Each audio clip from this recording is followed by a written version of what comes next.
Dans cette justice corrompue, on évalue les issues que par le statut social.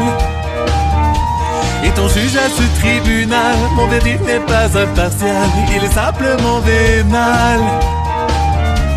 Même les pires scélérats peuvent accéder au salut par le paiement d'un tribut. Car en enfer, l'argent est le meilleur avocat. L'âge, le sexe ou l'apparence n'ont aucune réelle influence. Tout ça n'a pas d'importance. La seule chose qui compte pour moi est si tu peux payer ou pas. Cela fera la différence.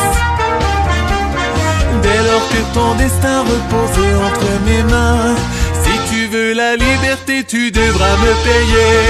Le péché reçoit toute ma considération. C'est le jugement par la corruption. Pour que la diffamation ne te mette pas en détresse, il faut que tu contribues à ma propre richesse. Autant pour ma fille adorée, qui ne peut même se lever, l'argent est indispensable. Pour le vœu que j'ai formulé, l'accumulation des péchés le rendra réalisable. Le procès du doute débute de façon opportune. Le mal crie sa joie et le bien crie son infortune. Le péché reçoit toute ma considération. C'est le jugement par la corruption.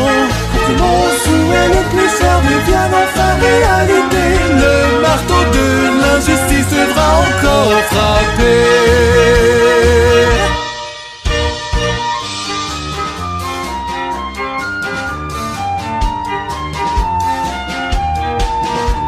Un général est présenté, meurtrier et chef d'une armée. L'opinion est unanime. Un pot de vin me fut donné pour le sort de cet accusé. Je lui absous tous ses crimes.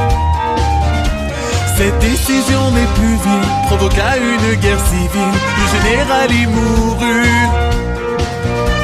Dans les champs l'on pouvait voir des corps étendus. Frappé par l'assaut de colère, ma demeure se met à brûler, produisant mille lumières. Tant que je reste avec ma fille, je ne serai pas effrayé. Avec elle je suis en paix. Dans une maison consumée, l'on pourra retrouver les cadavres d'une enfant et de père calciné.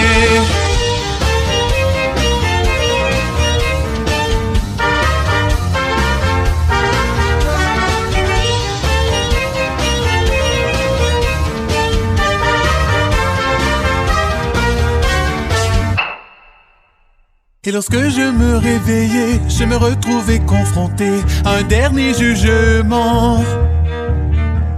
Mon entrée au royaume des morts, dont le maître estimait le sort, se décidait maintenant. Même les pires scélérats peuvent accéder au salut par le paiement d'un tribut. Car en enfer, l'argent est le meilleur avocat. Je m'approchai de ce démon et sur un ton de confession, je me mis à murmurer les richesses que j'ai amassées, héritées de ma vie passée, tu devras y renoncer. En m'approchant de la sortie, je me sentis choir Puis je vis sur moi l'enfer fermé, c'est ma choix. Si le péché reçoit toute ma considération, c'est le jugement par la corruption. Même si l'ordonnance de cet épouvantable péché n'induira pas la sentence appropriée, un jour de ces mains je recommencerai à rassembler une parcelle de ce crime mortel. Je changerai alors ce monde où règne la désolation en utopie que ma fille et moi apprécierons.